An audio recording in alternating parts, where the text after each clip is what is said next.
నమస్తే ఫ్రెండ్స్, నా పేరు ప్రసాద్. సచిన్ టీవీ శ్రీకాకుళం కోసం.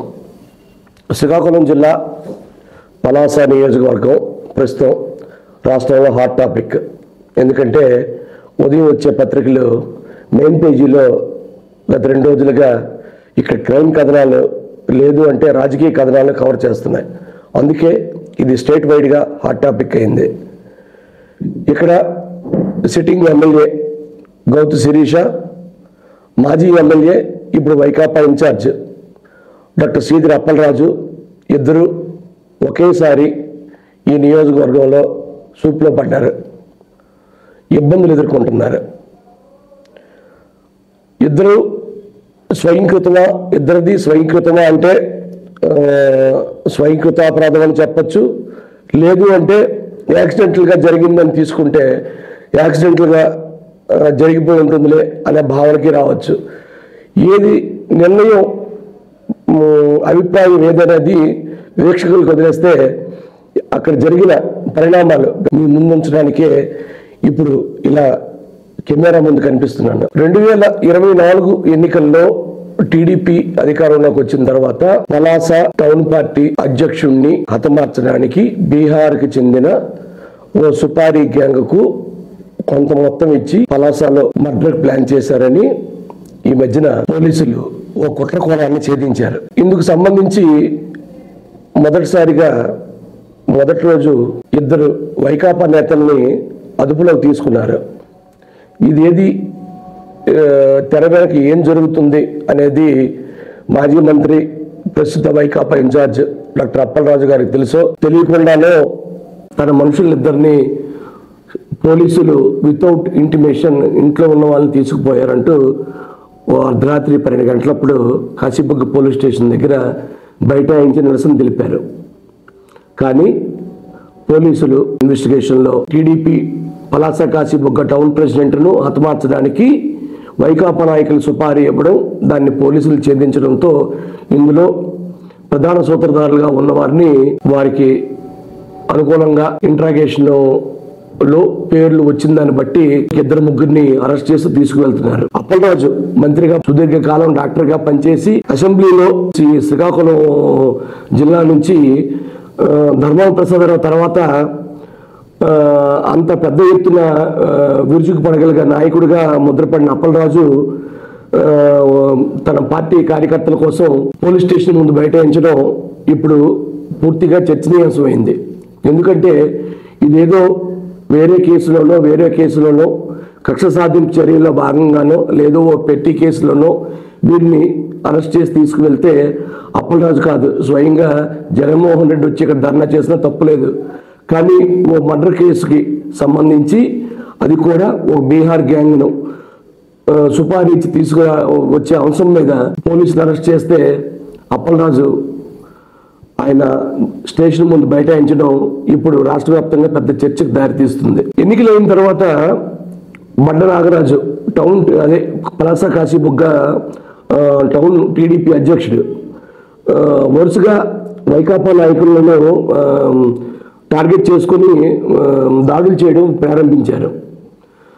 ఎందుకు అంటే 2019-24 మధ్యలో వైకాపా అధికారంలో ఉన్నప్పుడు బండ నాగరాజుని టార్గెట్గా చేసుకొని వైకాపా నాయకులు ఇదే పని చేశారు.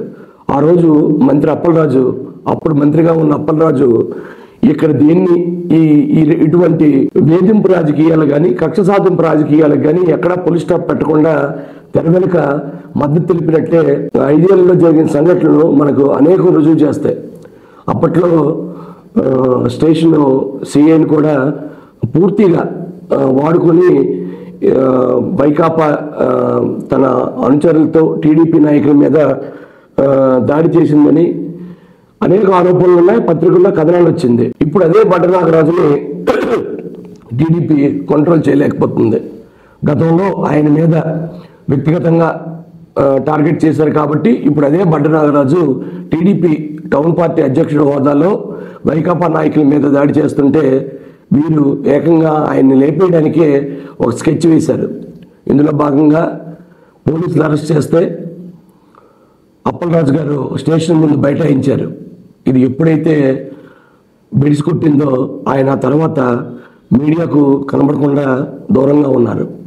సీన్ కట్ చేస్తే ఇదే సమయంలో బహుశా అదే రోజు అనుకుంటాను, నూజివీడులో సర్దార్ గౌతులచ్చన్ గారు విగ్రహ ఆవిష్కరణ కార్యక్రమానికి వెళ్ళిన పలాస ఎమ్మెల్యే గౌతు శిరీష్ గారు మాజీ మంత్రి వైకాపా నాయకుడు జోగి రమేష్తో కలిసి వేదిక పంచుకోవడమే కాకుండా ఓపెన్ టాప్ జీప్లో ఆ విగ్రహం ఆవిష్కరణ కేంద్రానికి బయలుదేరారు.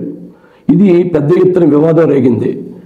ఇది వైకాపా వాళ్ళు ఆరోపించడమో లేదు అంటే పలాసలో శిరీషమ్మ ప్రత్యర్థులు ఆరోపించడమో కాకుండా స్వయంగా టీడీపీ సోషల్ మీడియానే విపరీతంగా అక్షంతలు వేసింది. ఆ వీడియో కింద కామెంట్లు చూస్తే 100 మందిలో 98 మంది శిరీష ఇటువంటి పని చేయడం కరెక్ట్ కాదని, జోగి రమేష్ అప్పట్లో ప్రతిపక్ష నాయకుడు చంద్రబాబు ఇంటి మీదకి దండెత్తుకుని వెళ్ళి దాడులు చేద్దామని చూశారని, అటువంటి వ్యక్తితో కలిసి ఈ కార్యక్రమంలో పాల్గొనడం సరికాదంటూ పెద్ద ఎత్తున చర్చలు లేవనెత్తారు. ఇదే విషయం చాలా పెద్దదవుతుందని తెలుసుకున్న టీడీపీ కూడా శిరీష్కు ఇదే కార్యక్రమంలో పాల్గొన్న మరో మంత్రి కొల్లు పార్థసారథికి ఎక్స్ప్లెనేషన్ అడిగినట్టు, వారు క్షమాపణ చెప్పినట్టు మీడియాలో కథనాలు వచ్చాయి.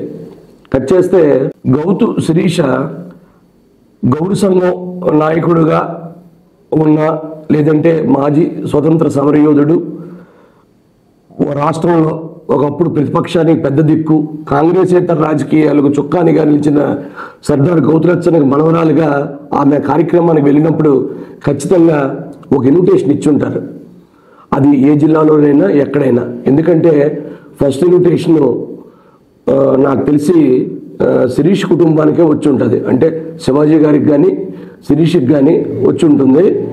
సో ఖచ్చితంగా అందులో ఎవరెవరు పార్టిసిపేట్ చేస్తున్నారు అన్న వివరాలు కూడా ఉండాలి. ఇవేవి నేను చూడలేదు, నాకు తెలియదు. కార్యక్రమానికి పిలిచారు, నిర్వాహకులు పిలిస్తే వెళ్ళాను. మాది మా తాతగారి విగ్రహ ఆవిష్కరణ.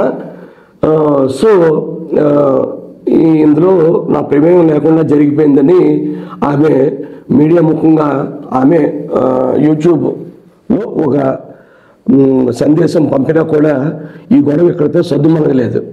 ఎందుకంటే వెంటనే మంగళవారం ఉదయం ఆమె పత్రికల్లోనూ టీవీల్లోనూ ప్రకటన ఇచ్చిన తర్వాత జోగి రమేష్ మాట్లాడుతున్న వీడియోలు హల్చల్ చేస్తున్నాయి.